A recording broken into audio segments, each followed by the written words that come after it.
Okay, si Ma'am Nim Palago atong Schools Division Superintendent. Ma'am, una sa tanan, mayong hapon. Mayong adlaw, no? O Mayong sa adlaw. misnon. Yes, mayong adlaw. Mayong adlaw. Okay, Ma'am. Tanan. Gasugod ang ato ang pagbukas sa klase 2024-2025 school year. Yes. Ma'am, kumusta ang atong pag-monitor? Salamat sa Diyos, no? Ang ato ang open sa ato ang first day of school despite sa mga challenges na atong nakita sa miyaging mga adlaw, nagulan-ulan, pero at least man lang sa Osamis City, blessed kay ta kay maayo ang atong panahon ug very successful ang atong opening. Daghan kay mga bata o nakita namo ang mga bata, sir, malipayon gud kaayo. Okay, Ma'am, sugod gyud ang klase kay naghimo naman ta og brigada before pa ang klase. Yes, regular classes na ta karon ang ato ang pag-abri, no, sa ato ang mga eskwelahan kay gi-prepare na gyud nato unlike before nga napatay mga panglimpyo sa first day of school, pero karon ensure nato nga ang mga bata diretso na gyud sa classroom, diretso na sad ang mga maestra mag-deliver sa mga insakto nga pagtulunan para sa mga kabataan. So automatic klase na gyud ta karong adlaw. Okay, So, Ma'am. Pila ba i-expect na to nga masulod sa mga sa eskwelahan karon mo? mga estudyante Mga or estudyante. mga learners ang imong gipasabot, Yes. sir.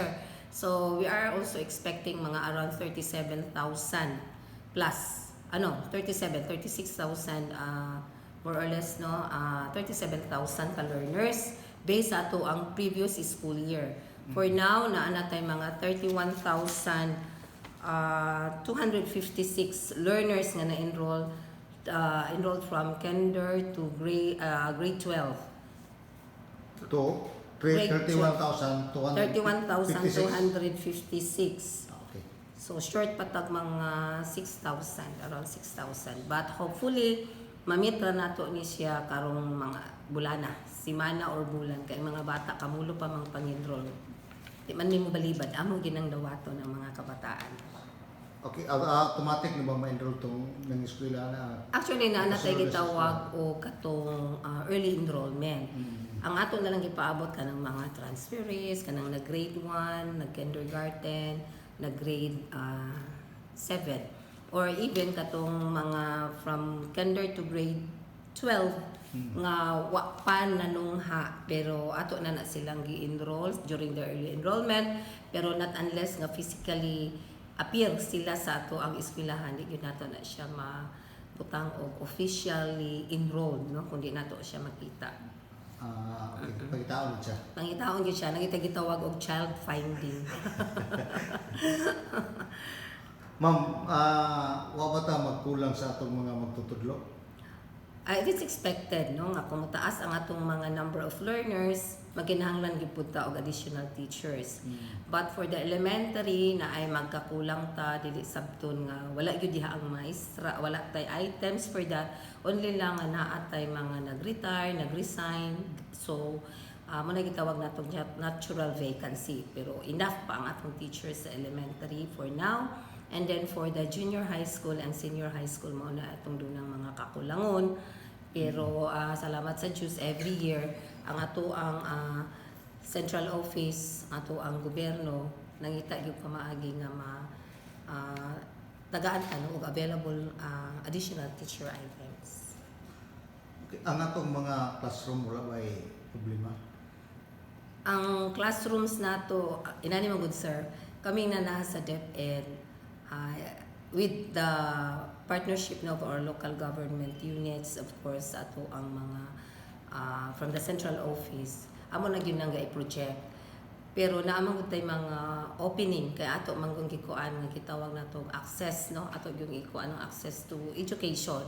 So natay mga integrated schools. Kani mga integrated schools mo inunta nga kakulangon gyud siya, nagyoy kakulangon pero very resourceful kaayo ang atong komunidad with the schools kay makakita man tag gitawag og mag-makeshift, no, with the strong support coming from our local government units diri sa Osamis City. And then naputay mga private sectors nga mag-donate og school buildings. In fact, we are expecting another classrooms coming from the Federated Filipino-Chinese Chamber, no, of Commerce, plus for now mingon ta nga naay tay mga classrooms, naapod tay mga makeshifts nga kuan pero makasulod gyapon ang atong mga kabataan sa mga classrooms nga dapat no nga naayod sila sa sulod sa classroom, wala sila sa gawas na klase. Okay. Ma'am, ang ato ang mga bata ba karon magud sa Osamis kanang gitan-aw po nato ang health sa mga bata kay ang Osamis murag dunay barangay nga nagpositive sa dengue. Usab ba nato kung gitan-aw po nato na. Yes, it's true, no? So, ang atong brigada eskwela every year, gin-share man nato ang kalimpyo. Kaya para lagi i-secure nato ang health safety sa mga bata. O with regards sa dengue, karon kay mao man lagi kuan. Mapasalamaton kami sa LGU nga nag-coordinate gyud sa Department of Health, no? Of course, ang atong City Health Office.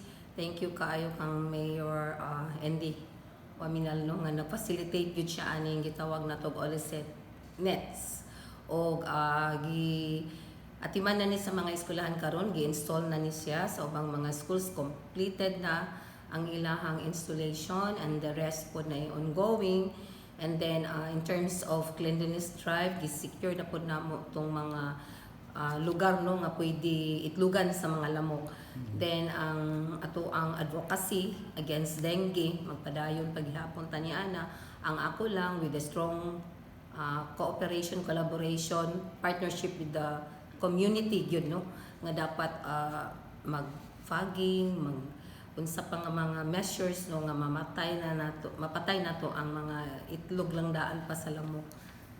Ana. Okay. Ma'am, kini bang doon naman tayo mga integrated school na mga barangay nga nanay mga integrated school. Ang mga bata na uban pod gusto nga gikan diha nga barangay adto pog City High dayon magtapok na bukno daga sa City High ba. Unsay atong gihimo ni mo? Yes, tinuod na siya sir no nga naatay mga estudyante labi na sa senior high school nga from the integrated school nga wadi pa kompleto kay ang atong integrated school natay grade from kinder to grade 10. Dayon mag-opening na din siya grade 11 to 12. And then ang mga bata naman sila options nga unsa nga track ang ilahang i-enroll during the senior high school na grade 11 and 12.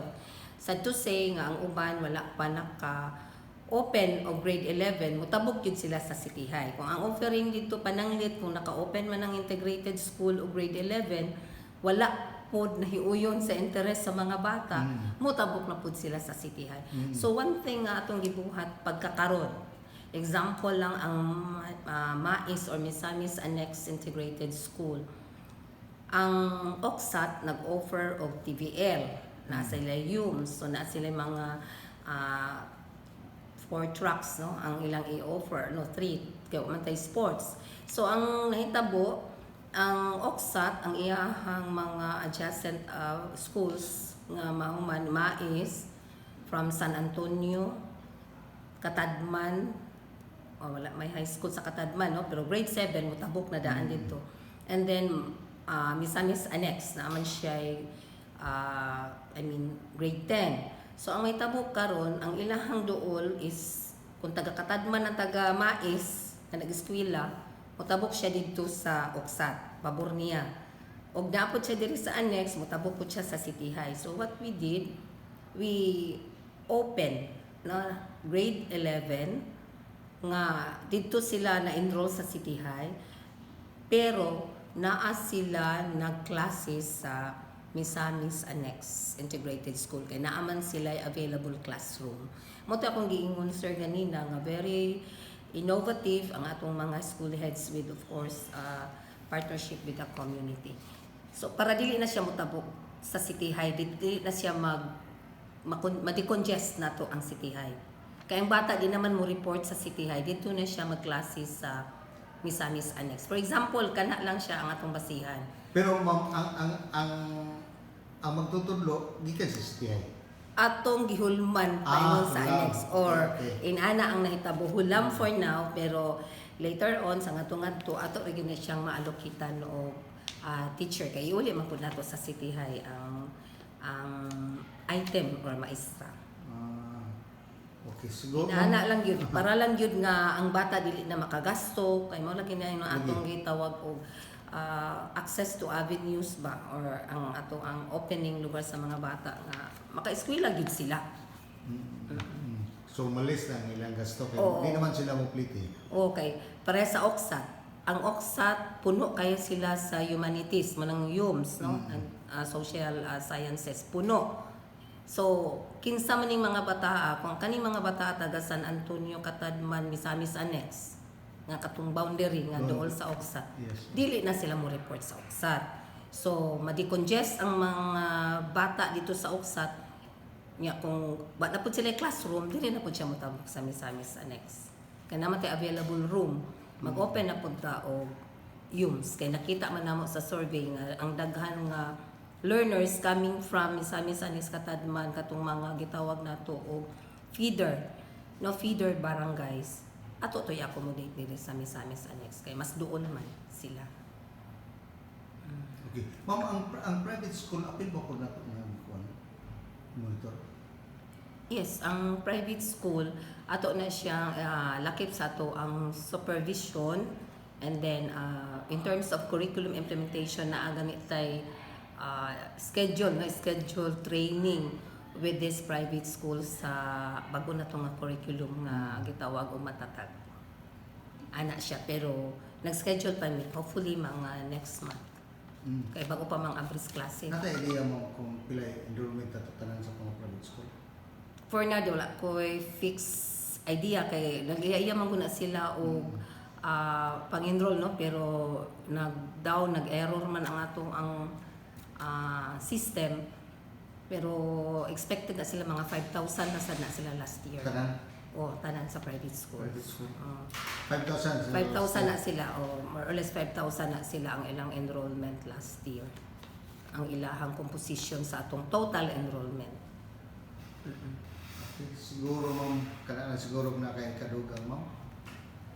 Ang ako lang yun, pahinumdum sa atong mga ginikanan, nga dili nato undangon ang atong pagsuporta, no, sa edukasyon sa atong mga kabataan. Dili nato sila kawangon, no, sa ilang mga ambisyon sa kinabuhi nga makalampos.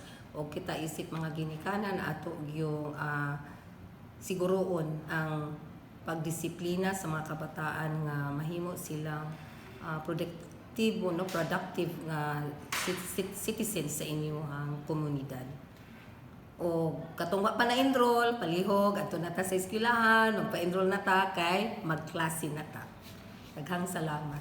By the way, ma'am, na ako'y nalimtan na kay giskot kaganiha katong opening sa Marcelino Reyes Yes. Integrated School. Palihog ko na Ay, salamat kay sir, no, nga nadumduman nimo na kay amo pong gipahibalo ang osamisnon nga aligned sa ato ang damgo nga gitawag nato nga maasenso ang atong panginabuhi dinhi sa Misamis Occidental ug sa ato ang syudad, particularly sa Osamis, na atay soft opening, no, sa ato ang gitawag nga Rural Farm School.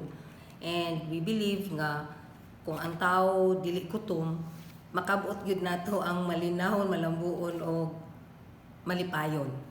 And ang ato ang Marcelino Reyes nga eskwelahan last week nag-open na ta sa ato ang grade 7. Mo na siya ang first level, no, sa secondary or high school sa atong mga bata nga leading to agriculture.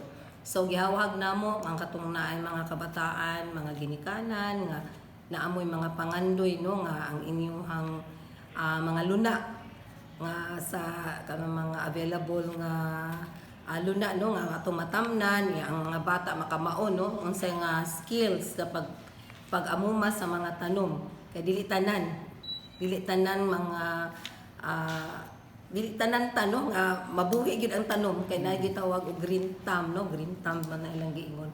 So naatay eskwelahan sa Macris mo ng Marcelino Reyes nga nag-open na ng Rural Farm School wherein ang mga bata makakaton og agricultural business, no, crops and business. So inana ang atong direction karon. Then once mahuman sila sa high school grade 10, mo proceed din sila grade 11 and grade 12 nga ang ilahang specialization is agricultural crops and business industry. Ma'am, inani ba sa buti pasabot nga ang ato ang kuan sa agriculture nagkahinay? Ang ato i-revive. Kay sa tinuod lang ang mga kabatanunan nato, dili naman yun na sila engaged no sa farming. Bisa na lang og makabaluta og unsay teknolohiya sa pagpananom, pangpanguma or farming, maay na malang yun na siya. Murag ang inclination sa mga kabataan to as sa digital na no nga technology. Ana sila sa mga call center, sa mga computer no nga mga industry, computerization, mga activities, mga programa, pero nalimtan na nato ang unsa gyud di ay farming no or agriculture nga skills, agricultural expertise no, agricultural expertise sa mga bata. Mas maayo bitaw no kay mawala kadugayan mawala gid sa dayon kinahanglan na bagid ana. Yes, true. Kay kinahanglan nga na ang i-secure na to ang food. No, nga kitawag food security, education, dayon. Dili lang ta diya kutob nga makakat-on ta og panguma. Ang importante nga kabalo pud ta magnegosyo. Mo nang gitawag og agriculture and crops business and industry. Dili lang ta kay mag-uuma gyud ta mahuman. Negosyante ta nga mag-uuma. Sa division sa amin kana lang mga eskwelahan. Yes, ang MACRIS lang. Kaya this is a pilot implementation pero nakita na ako nga with the support coming from our local government units including with our private sectors no naaman tay mga partners nga nag-support aning eskwelahan. Doon lang po tayo special nga magtutudlo ani.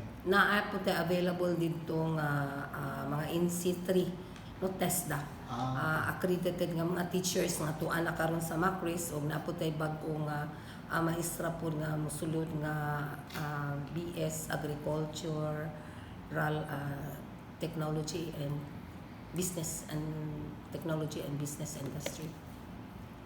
Agritech, Agricultural Technology. Okay, ma'am, salamat kayo. Daghang kayong salamat ma'am sa paghatag gayon. Si Ma'am Limpa Lago atong Schools Division Superintendent sa Division sa Osamis. Ma'am, salamat kayo. Salamat po kayo sir og permi gyud abri ang bukas ang atong opisina diri sa Division of Osamis City, DepEd Osamis City para amo pong mapadayag no or ma-announce pud sa ato ang mga ginikanan or tibuok komunidad diri sa Osamis kung unsay mga kalihukan nga nahitabo na dinhi sa DepEd Division of Osamis City. Ma'am, thank you. Thank you and God bless. Mayong adlaw.